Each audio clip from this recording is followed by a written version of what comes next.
This session now is the final session for the inaugural seminar.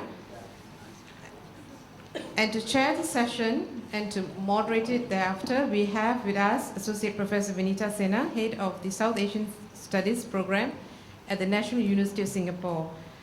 I shall now hand over the floor to Ms. Professor Vinita to give us the introductory remarks and to introduce the panel speakers. Thank you very much. Thank you. I am going to strictly just introduce the speakers because I think the speakers have spent quite a bit of time preparing their presentation, so I don't want to take up any time with introductory or concluding remarks, and I'll go straight to introducing the speakers. This panel discussion has 4 speakers, each of whom will have 10 minutes to speak.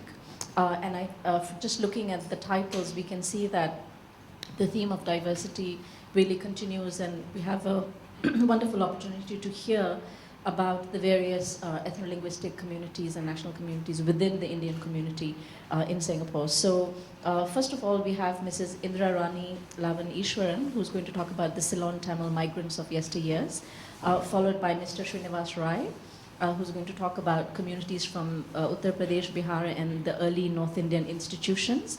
And then Mr. Shantanu Gupta, who will tell us about the Bengali community in Singapore. And then finally, Mr. Girish Kothari, who will talk about the Gujarati business community in Singapore. So let me invite Mrs. Indra to please speak to us. Thank you.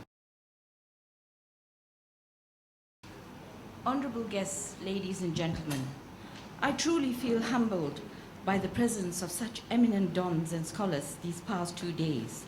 I want to thank Gauri and Nalina for inviting me to be a part of this very grand presence of academics and intellectuals. I am no historian.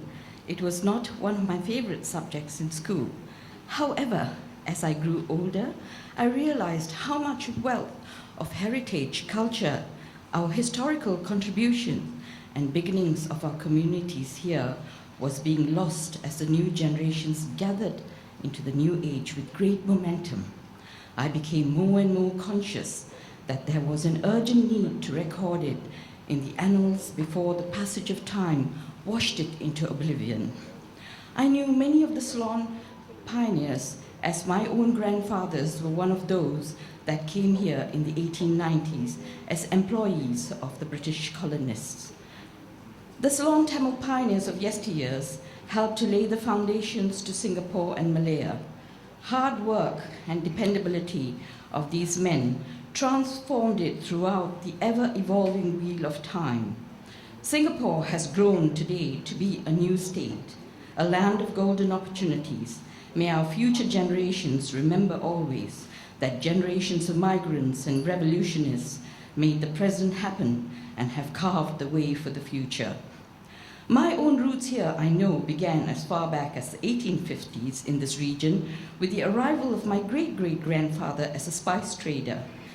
And many that are present here today can similarly trace historical dates of generations of countrymen that came to this region. Across the ocean, my countrymen sailed. In the beginning, it was on tiny boats called pai couples or surul couples that rode huge waves in stormy waters.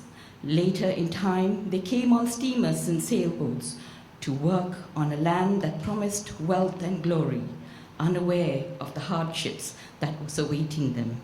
Many speak of such early beginnings. The Straits settlements were formed into a crown colony in 1867. The government of Singapore applied to the Ceylon government, the nearest and also the premier crown colony, for the transfer of experienced officers to help develop Malaya and Singapore. J.W.W. Birch, who was then in the Ceylon civil service, was among the first of those that was transferred to the Straits. The British government, through its administrative contacts with the people of Ceylon, found them educated and most suitable to assist in the development of the new colony of Singapore and the protected states in the Federation. They called upon these white-collared, trousered class to be a part of their grand plan. Tin was the oldest industry in Malaya.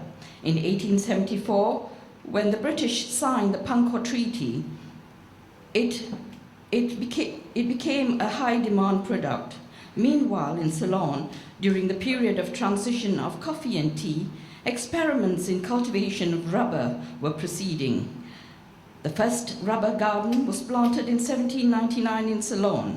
The first seeds of rubber boom in Malaya and Singapore began in the Singapore Botanical Gardens in 1900s and became the main export, overtaking the tin industry by 1915. Many Ceylon Tamils owned rubber plantations and tin mines and became wealthy. The British wanted to transform the new colony into a world leader in rubber production and tin. That the untrained locals could not work fast enough to establish the full potential of their grand plan. In 1821, a military corps of pioneers was initiated in Ceylon to build the military roads, bridges, and railways. This contingent later evolved into the Ceylon Pioneer Corps. The 1st and the 2nd Divisions were loaned by the Ceylon government to Malaya. By deploying many Ceylon Tamils among others, they opened the doors to migration into Malaya and Singapore.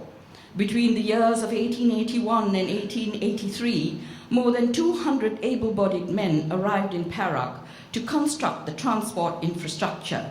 These new recruits formed the second rank of administrative personnel. They were overseers, clerks, surveyors, skilled artisans, and medical personnel. The employment opportunity and salary package offered by the Straits Settlement started the exodus. Through recommendations by friends and relatives, more people emigrated to take up posts by the 1900s. It was a habit of the Ceylon Tamils to extend jobs to their own community and help them rise up economically. In 1882, the first 8-mile railway line connected Port Weld to Taiping. One of the biggest challenges was to turn cart roads into railway tracks, proper metal roads, and strong bridges to move the goods as fast as possible to the ports. Between 1881 and 1830, 2,229 miles of metal roads and 1,072 miles of railway track was completed. There were so many Ceylon Tamil employees in the railways, and often it was called the Jaffna Express or the Sodhi Express, as string hoppers and sodhi, a staple meal of the Jaffna Tamils, would have been put on board at one station to be delivered at another. At some time, it was believed that almost every station up and down the line had a Ceylonese station master.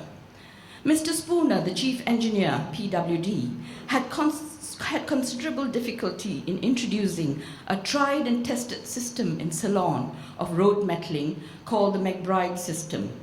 He brought in his team of experts to complete the job, headed by S. Sabaratnam, the head overseer, PWD.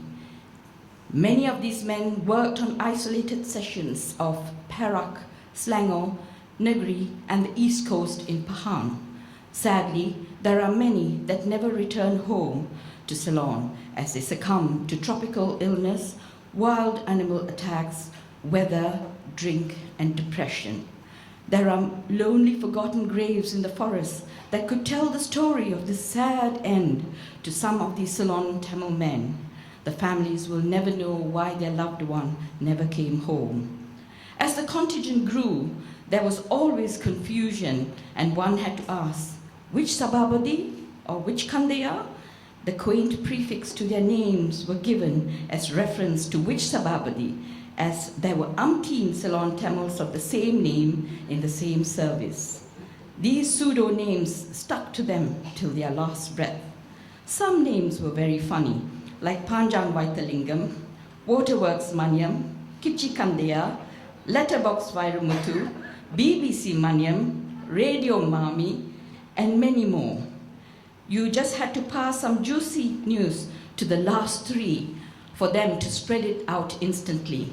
Sometimes some unnecessary masala was added by the tail carrier to make it more exciting. It caused mindless trouble. And if you wondered why they were of South Indian stock, but had unadulterated Western names such as Miller, Foster, Lee, then here is the truth of it all. the influence of the Christian missionaries in education brought on such names.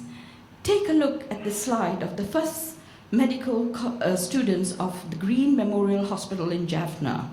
These were purebred Tamils, but had adopted their Christian benefactors' names because they yearned for the education that the missionaries could offer. Hence the westernized name. For those that had a hint of European looks, yet traditional Tamil names like Ramanathan and Ponnamma, these materialized certainly from the Portuguese, Dutch, and British infusion in their ancestry.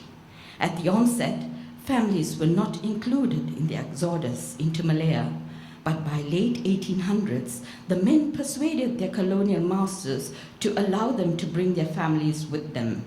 Soon the Yalpanams sprouted quickly. The colonial government seemed generous to take care of workforce, giving them housing and pension schemes. Many of the colonial retirees collected handsome pensions and hospital benefits till death. Those who had worked in two different countries, i.e. Ceylon and Malaya or Singapore, were able to collect double pensions. There are also widows and orphans scheme that looked after eligible surviving beneficiaries till their demise. The American missionaries set up the Green Memorial Hospital in 1848. Those doctors were in high demand in the Crown colonies. Many of them came to Singapore to work.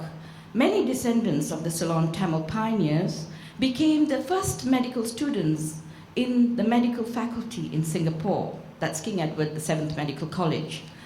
The British opened the Colombo Peradeniya Medical Faculty. It was the alma mater of well-known government specialists and teachers such as Professor Kanagasundram, Professor S.S. Ratnam, Professor Sir S. Arukumaran, Dr. Bhuvanendran, Dr. Kunaratnam, and many more in Singapore. The largest legacy left by the Ceylon pioneers after the development foray was perhaps in education. The missionaries from Ceylon set up schools here. Teachers from Ceylon were deployed to give yeoman service and improve education. Anglo-Tamil schools were inaugurated for the mass Tamil workforce. It eventually integrated into today's premier English institutions such as the Anglo-Chinese School and the Methodist Girls' School. Establishments of excellence such as Victoria Institution in Kuala Lumpur and Raffles Institution in Singapore saw many great teachers and principals from schools in Jaffna. The first Asian principal of Raffles was Mr. Ambivagar. In the words of M.M. Lee Kuan Yew, in terms of numbers, the Ceylonis, like the Eurasians, are among the smallest of our various communities. Yet in terms of achievements and contributions to the growth and development of modern Singapore and Malaysia, they have done more than warranted by their numbers. And if we were to write about each and every one, it would take volumes and volumes. The contribution everyone here in Singapore is significant. Singapore has managed to keep the rich diversity of race, religion, and heritage it cradles. In its arm is a peaceful nation of citizens. The Ceylon Tamils that came here in the yesteryears are fiercely patriotic to the country they adopted. With pride, they call themselves Singaporeans. The memory of their contributions as Ceylon Tamils is the legacy they leave behind. Thank you, ladies and gentlemen.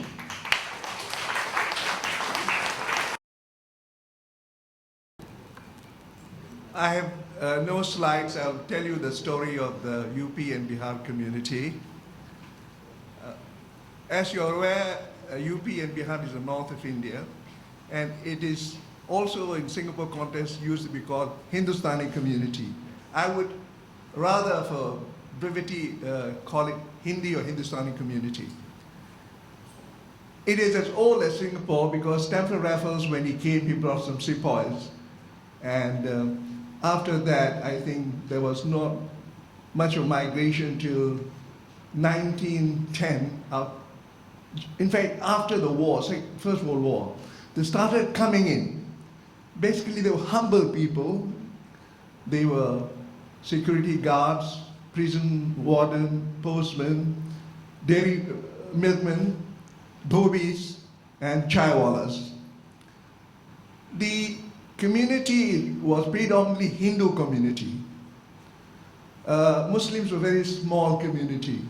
There were hardly any Christian, no Buddhist, although Buddha was born in a place near UP, Kapilvastu, and he attained his nirvana in UP, a place called Kushinagar. When these people came, they were bachelors, most of them. They had no families. They came by Calcutta, that's why they were often referred as Bengalis. These people were very hardworking, honest, and they were employed by most of the British companies and Chinese owners who had warehouses or even shops. Then there were those who had their own small traders, business like provision shop in Market Street. In fact, there was one shop, 87 Market Street, not very well from Mr. Amal Jumaboy's office at Malacca Street. Now, the history of this community is a very humble community, but they had two important institutions that has contributed greatly to Singapore of Hindu origin. One is the Singapore North Indian Hindu Association, the other is Arya Samaj. In 1921, they felt that they need association to help the poorer member of the community. There were a lot of destitute who were out of job. So it was for the purpose of looking after the destitute that this organization was formed. Arya Samaj came 6 years later in 1927. It's a reformist movement. It is still at Saidalvi Road. I want to take you back to the 1920s when people who were in prison didn't have a vegetarian diet. They had to have the same diet as the other community. This association took the task. Much later, after the war, there was no Hindu temple where the preaching was done in Hindi. And the certain rituals from the south and north differs. Although we are all Hindus, the certain ritual and most of the North Indian are of Western White. So you find there was a cry to have a Hindu temple. So they gathered together, Gujaratis, Sindhis, Punjabis, Hindus, and form a group. And this association, Singapore North Indian Association, Cuff Road, took lead in forming the first Hindu temple where Hindi was the language of preaching, sermon. It is in Chender Road. And today the temple has outgrown. It is unbelievable, but the number of North Indian in Singapore, the latest figure shows that from 3.5%, the Hindi speakers have doubled up to nearly 5%. So there is a growing need. The other thing that this association did was very important, was they wanted Hindi to be taught because our boys and girls were not offering Tamil because of the script. They found Malay was an easy substitute because of the script. Although if we had persuaded them to take Tamil, it would have been a great cohesive force, but unfortunately there was nobody who could persuade, and so they offered Malay. This association, after being persuaded by a group of us, formed a committee and took lead in getting funds. We organized a committee to study the problem faced, and when the government said, can you take on your own the teaching of Hindi if we offered you, and they said yes.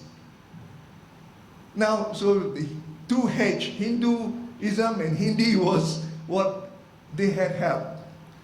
And today, you'll be surprised with the progress of Singapore.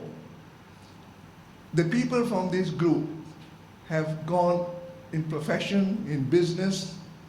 Mustafa is a classic example. He's from Jaunpur in India. He is the second generation, not even the third generation. His father came after the war as a tea seller, as Lakshman earlier pointed out. The only facts, I don't know whether it's correct or not, they started a little in Market Street. I thought they started in Serangoon Road first. 65 Serangoon Road. In any case, you find, I have been told I got 4 minutes, 25. I have to conclude very fast. I don't want to eat up others' time. What I want to show to you is that this community had its root in Tanjong Pagar, because there where the warehouses all were. There where the docks, the port was, so the warehouses were. There was one area, Tanjong Pagar Keppel Road, the other area was Serangoon Road. Because many of them work in a company which many of you may not know, Singapore Traction Company, the premier traction. Mr. Jumobai father was one of the director. It was a blue chip at one time, it closed shop.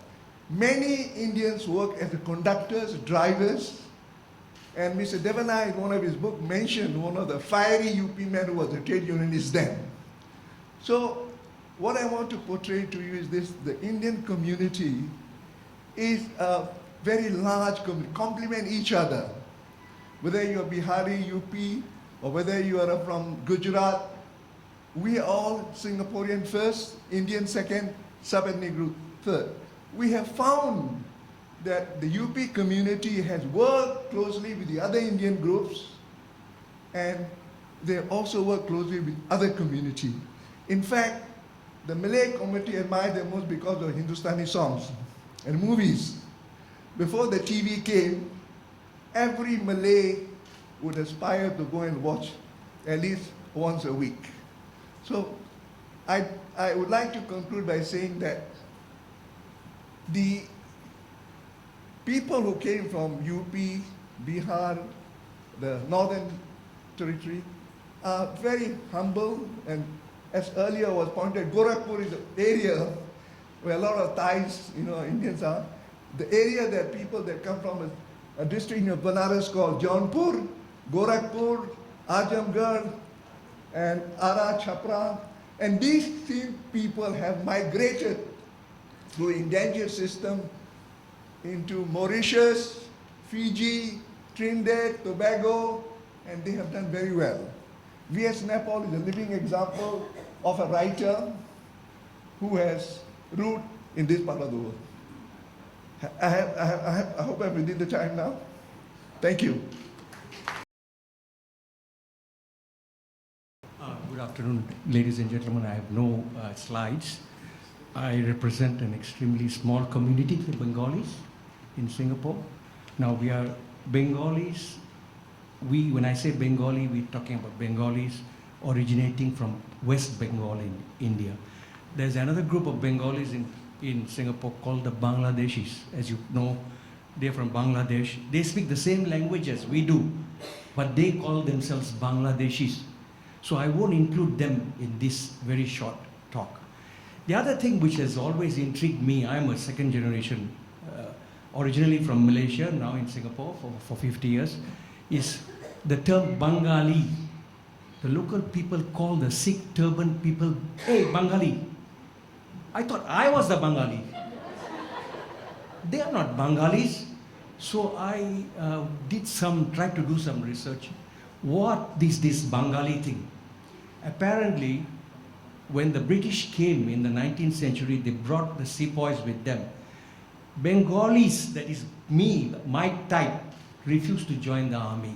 The Sikh turban joined the army, and they were called the Bengal Regiment. Therefore, when they arrived here, they were called a Bengali. So that, I think, explains. But it's totally wrong. This I tell all my Chinese and Malay friends. By the way, please don't call them Bengalis, my Sikh friends. I am the Bengali. Okay, you can call me Bengali. Some of them are still very skeptical about it. Anyway, coming back, the Bengali community today, out of the Indian population of about 340,000 in Singapore, we only constitute about 5,000, or about 2%. Even then, that was quite a recent phenomenon. In the 19th century, a handful came, mainly as clerks or as health workers. Not many businessmen. Bengalis are not known for their business acumen. Unlike the Gujaratis, Bengalis are not really businessmen. Then after the Second World, or just before the Second World War, a very prominent Bengali came here called Anukul Chandar. Now he was the first justice of the peace from the Asian community. And today's Chandar Road, where Lakshmi Narayan Temple, apparently it's from Mr. Anukul Chandar's name. So I was quite proud when one of my Tamil friends told me, hey, this is from your community, no, this name. Huh? Is that so? We have only 5,000 people here. Anukul Chandar, yes. Then after the war, there was an influx of Bengalis, mainly from Malaya. Why? Because the teaching service expanded in Singapore. They were looking for teachers. There were lots of Bengalis in Kuala Pila, Batu Pahat, Kuala Lumpur. They were attracted by better pay. They came over to Singapore. Quite a number came. But the biggest influx came after the 1980s, when the immigration policies were liberalized. Bankers, doctors, lawyers, engineers, naval architects, many of them came from India. Some came from the United States, some came from UK, but the vast majority came from India. And the population started expanding. In 1956, we formed the Bengali Association of Singapore with 50 families. Today, the Bengali Association of Singapore, a registered association, has got 600 families. It's pretty big from our point of view, but if you look at the overall picture, we are still very small. So mainly we are, the most Bengalis here now are in the professions, not so much in business. The biggest festival we have is coming very soon, the Durga Puja. It's held from the 10th to the 14th of October, 5 days with a lot of grandeur. It's held in Racecourse Road, and 45 countries apparently celebrate Durga Puja. We have had distinguished visitors to Durga Puja, the former president, Mr. Nathan, former minister for MCYS, Dr. Vivian Balakrishnan.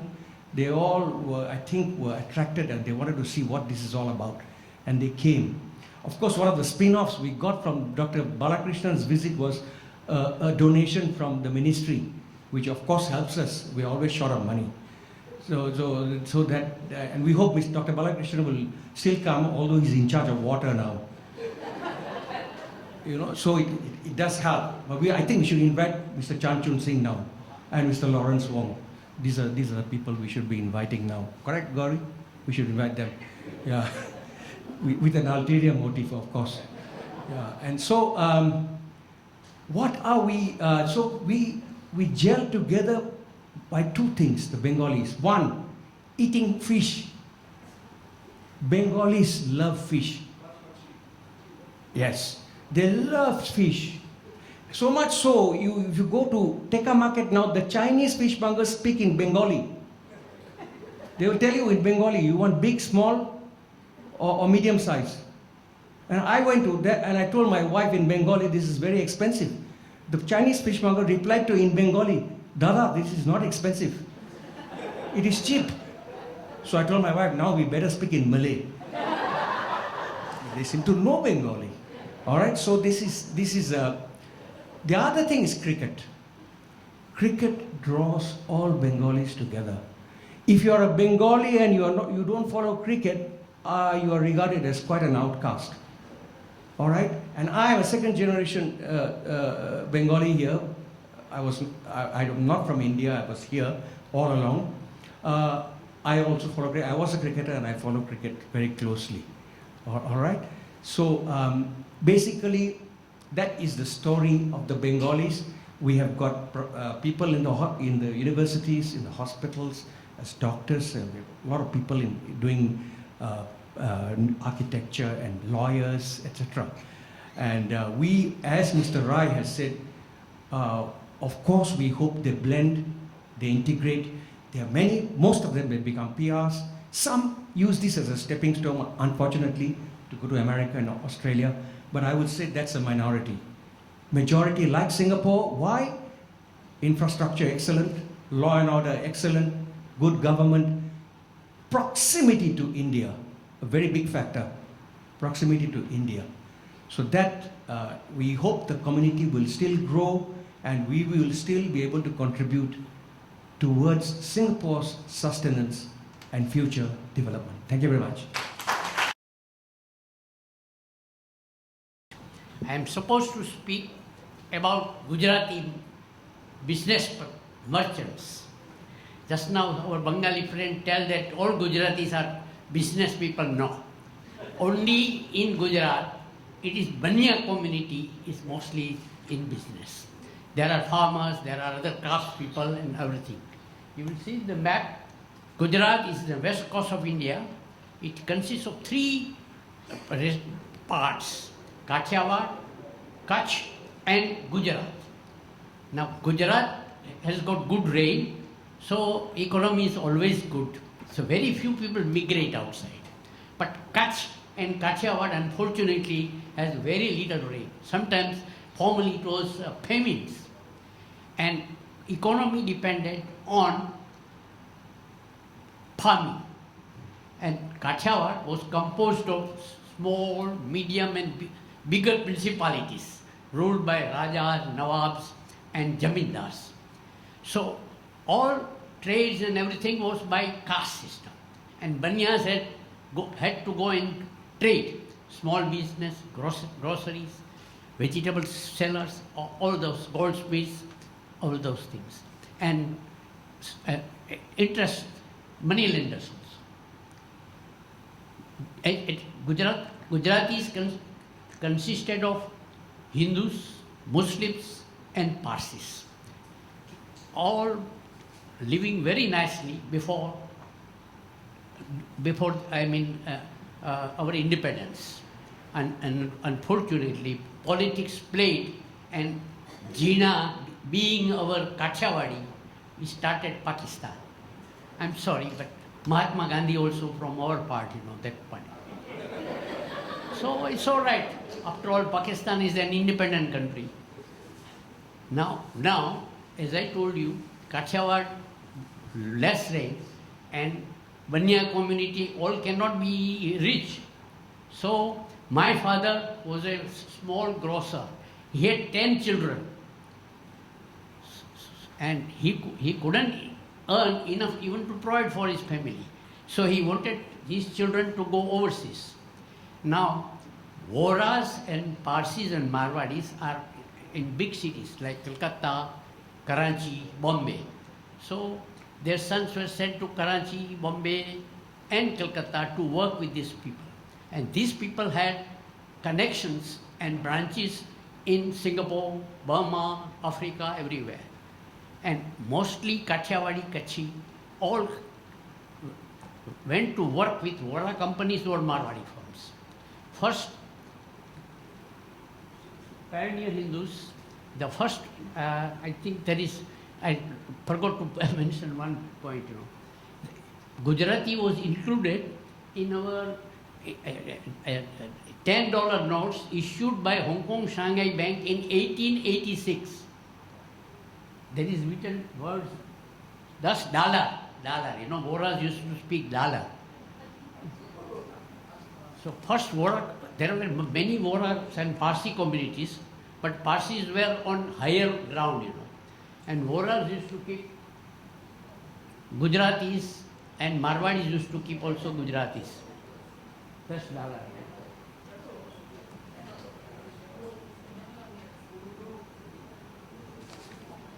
So there was one Vohra company here named Angulia family. Angulia, there is an Angulia mosque and there is an Angulia street.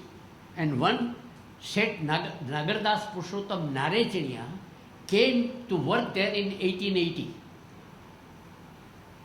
He joined Angulia firm, and then this gentleman started his own firm with his brothers in 1890, and he is receiving a Justice of the Peace Award from the Governor of State Settlements at that time. See the persons who are wearing the pagdis, turbans, and the dresses are all mostly Gujaratis and Kathiawadis. They were not all Gujaratis, they were all Indians mostly. This Nagadas Purushottam Narayana, he started his business in 21 Malacca states named Nagardas Purushottam Shah.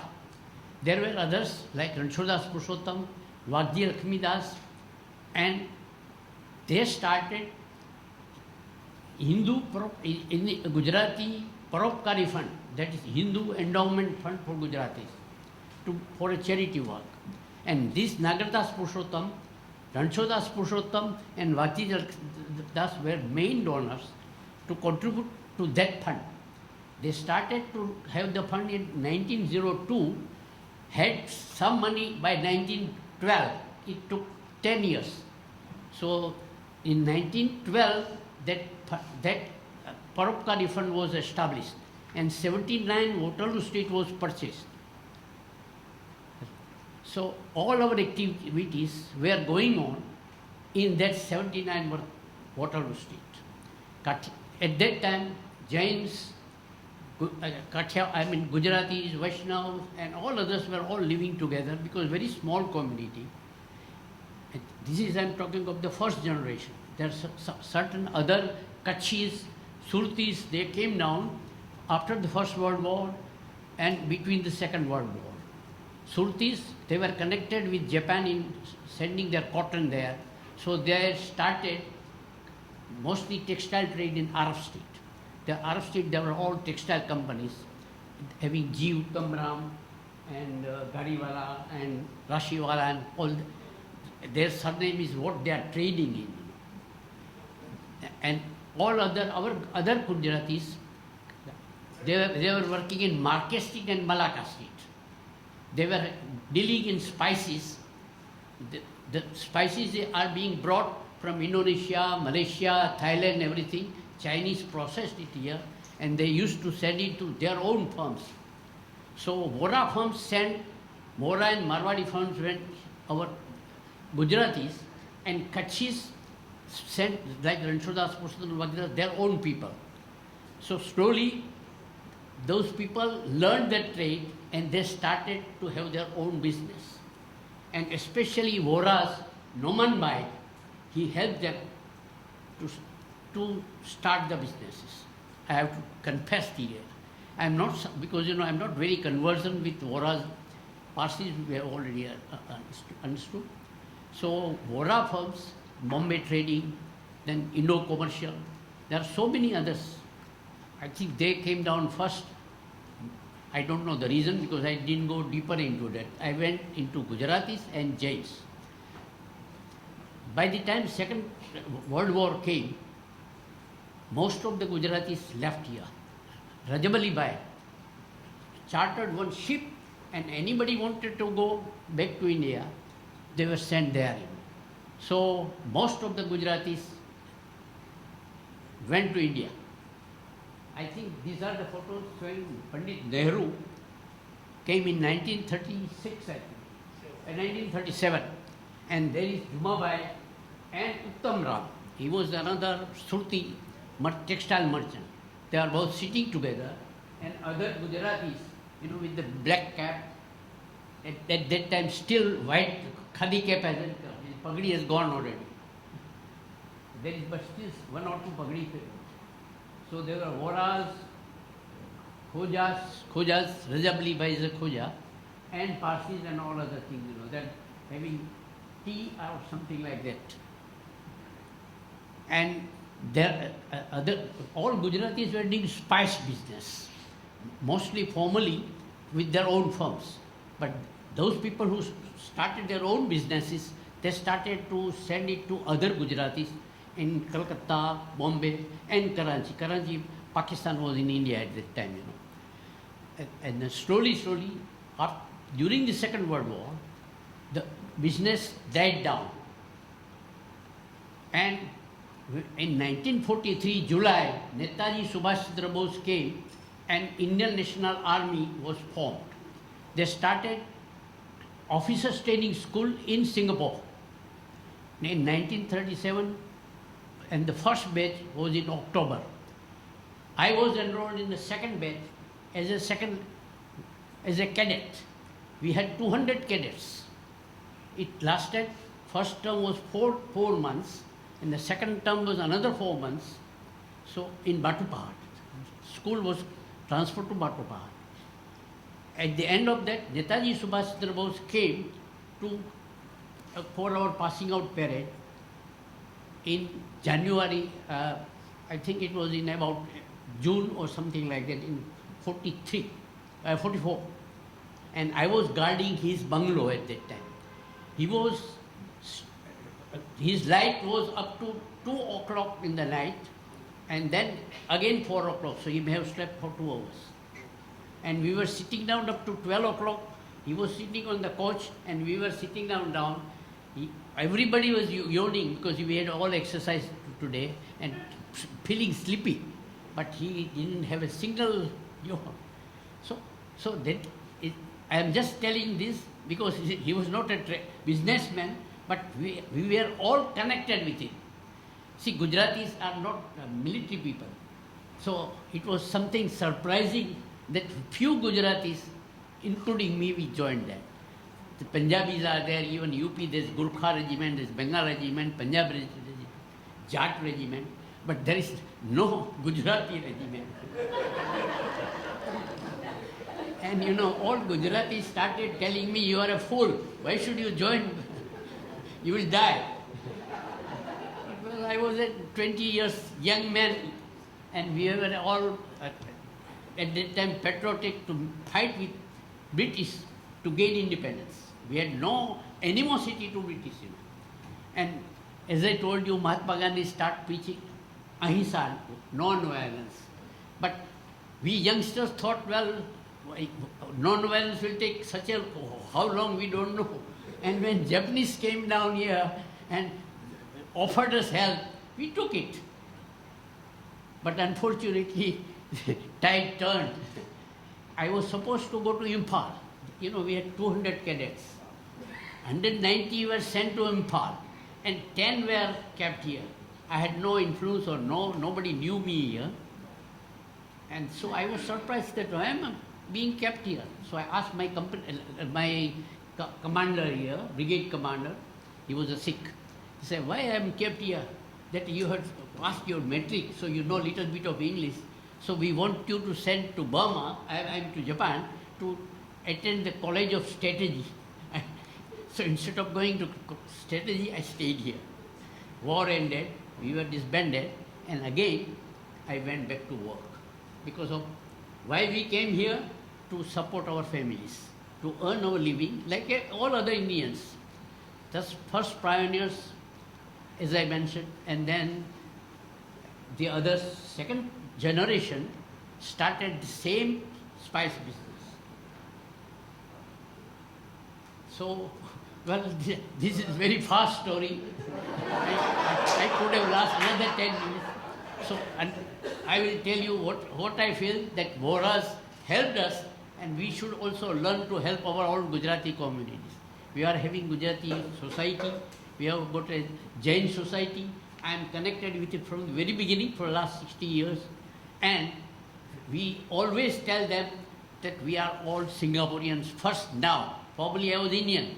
I don't know formally whether the British, then Indian, then Malaysian, and then now Singaporean.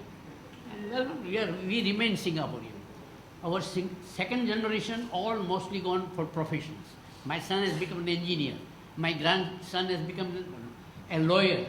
My daughter was a lawyer, and another daughter was a teacher. So they are doing all fine.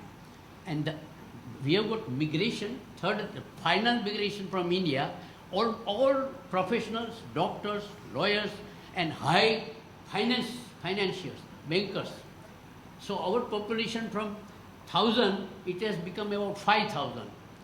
It has enriched us.